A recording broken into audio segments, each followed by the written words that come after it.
os olhos. Vamos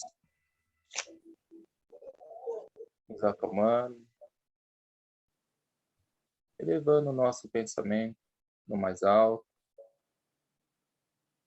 agradecendo por esse momento de poder estarmos juntos, dividindo um pouquinho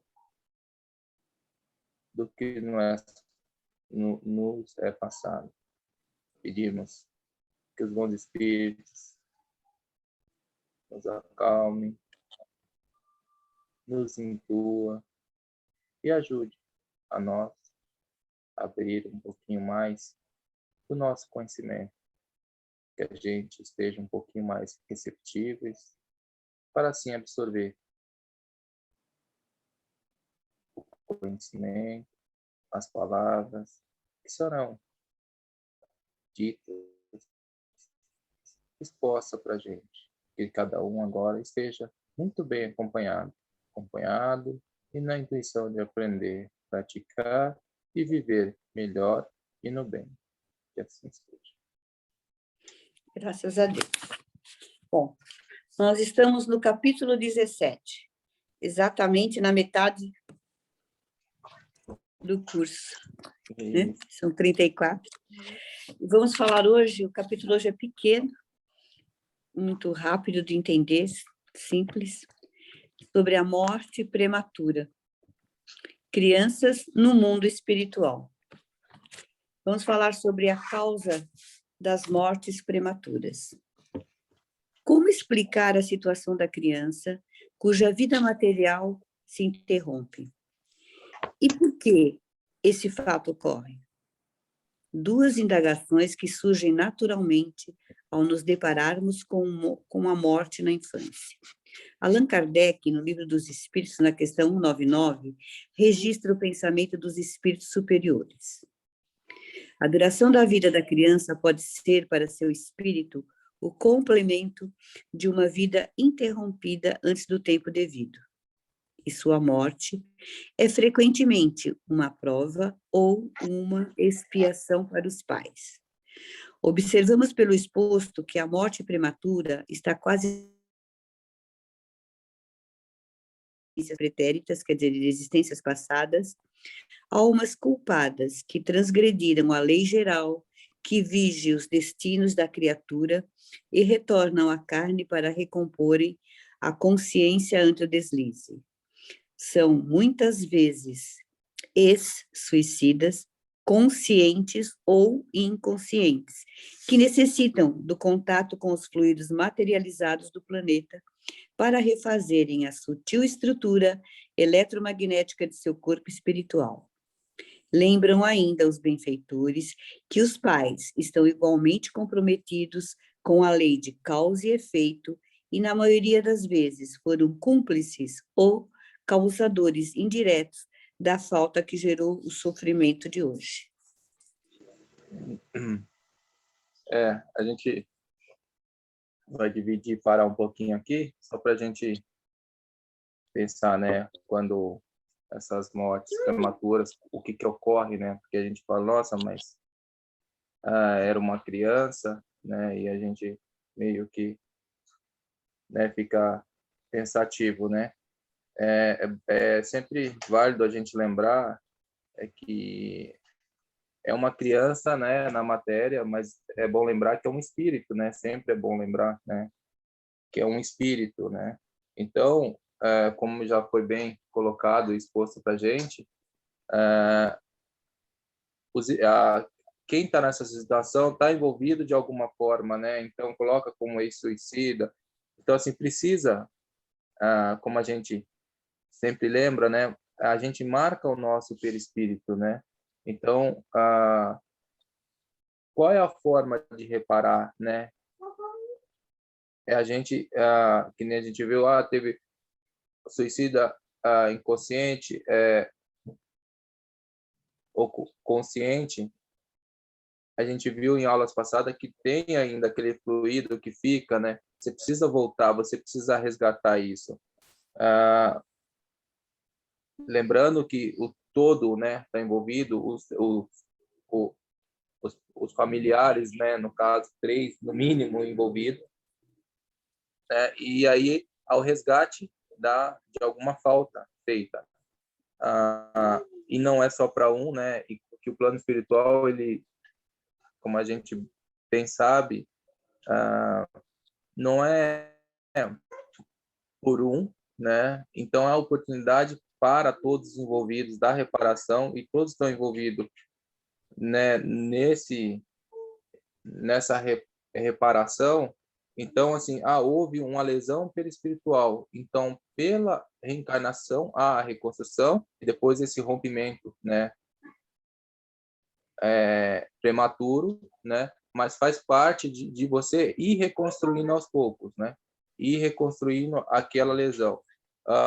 Do mesmo lado, pensando na parte dos pais, né, esse rompimento tão prematuro, pensando na oportunidade, né, que tem da expiação ou da prova, né, dessa reparação, né, porque não está passando aquilo por simplesmente passar, né.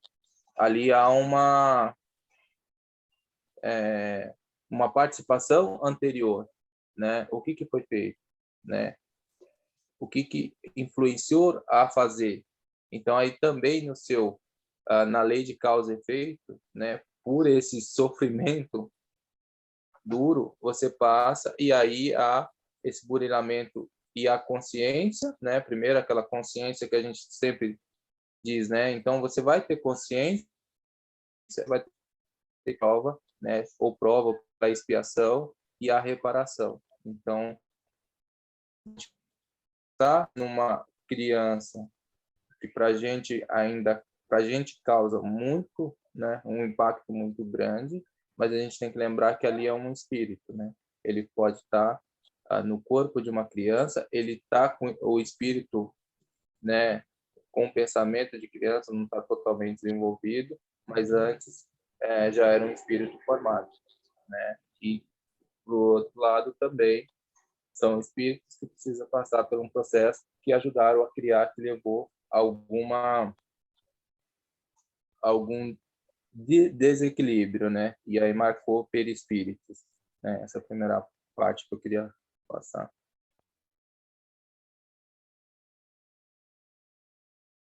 Nós trazemos um certo tanto de fluidos universais, né? A gente traz o fluido com a gente universal. E quando existe um suicídio voluntário ou involuntário, que a gente já falou que o involuntário é quando a gente faz coisas que nos fazem mal. Faz mal comer determinada coisa, a gente come e acaba com a nossa saúde. E se por conta disso a gente desencarnar, então nós somos uns espíritas, nós somos suicidas involuntários, mesmo sem querer, mas somos. Então, vai ficar sobrando esse fluido. Esse fluido precisa ser gasto. Então, o que Deus nos dá? Nos dá a chance. Então, pode ver que existem crianças que nascem e que vivem por horas, outras por minutos. Porém, há necessidade disso. Ela necessita, às vezes, 1 ano, às vezes 6 meses, às vezes 4 meses, depende. Cada caso é um caso. E, claro, naturalmente, que há os casos sempre lembrando que cada caso é um caso e que é assim mesmo. Nós, quando voltamos para cá, cada pessoa é um tanto, né? Recebe um tanto de fluido, tá? A Stephanie está falando aqui que ela até atrapalhei no meu raciocínio, porque ela estava mandando um recado, acho que ela está com problema na bateria do celular dela. Acho que ela só pode passar os slides, por isso que eu me atrapalhei aqui do que eu estava falando. Mas o que eu queria dizer é o seguinte, que realmente é assim, cada caso é um caso, cada espírito é um espírito devedor de alguma coisa, e essa vinda para cá é uma oportunidade de resgate desse pouquinho. Às vezes tem espíritos que são mais velhos que os próprios pais, então estar num corpo de criança não quer dizer que é um espírito novo, tá? É isso aí.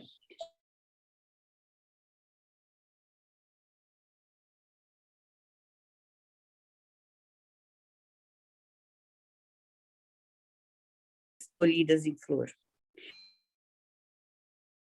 exclusivamente do lado físico, assemelha-se a enigmas de solução impraticável.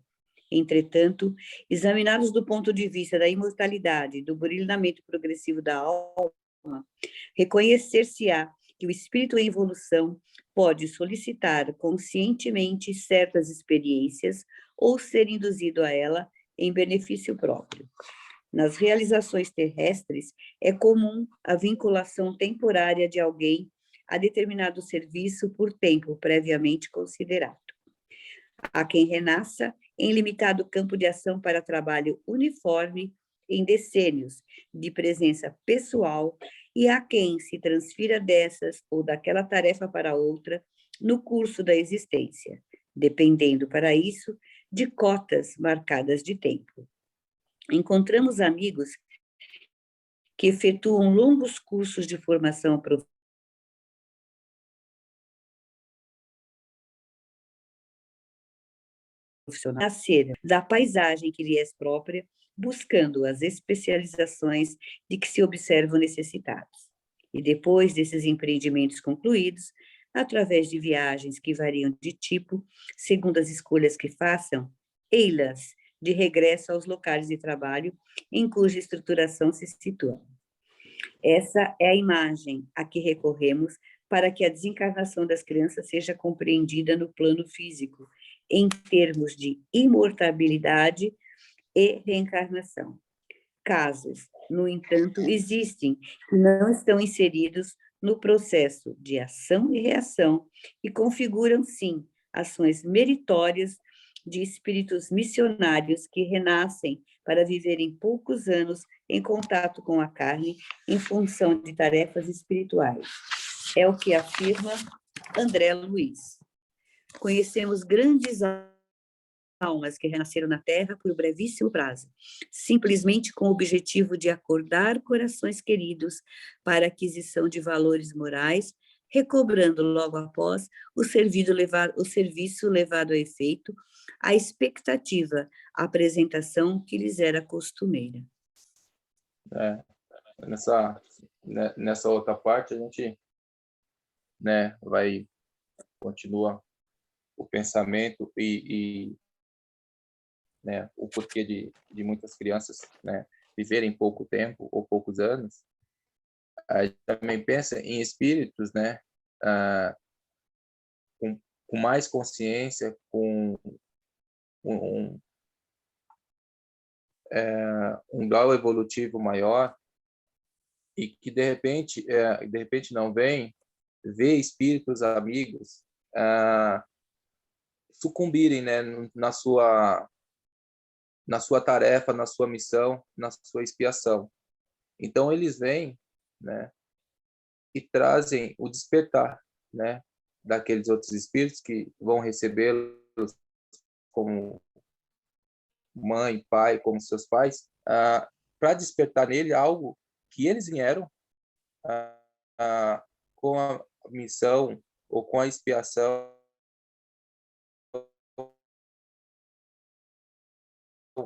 de fazer e não se né? Até desse desperta, nossa, mas era uma criança tão sadia e de repente, né? Se foi do nada não, mas se foi de repente e estava tão bem. Aí a gente vê por outro, mais para frente, os pais, né? Despertaram uma vida, tiveram uma vida ou têm uma visão da vida diferente, né? Quantos são os casos que a gente ouve ou vê que depois do desencarne de uma criança, o pai e a mãe funda ONGs, né? Vai trabalhar em serviços de apoio a outros pais que perderam, né, seus filhos, né? Houve ali um despertar que nele estava adormecido. É um espírito que veio, passou pelo processo reencarnatório, tem uma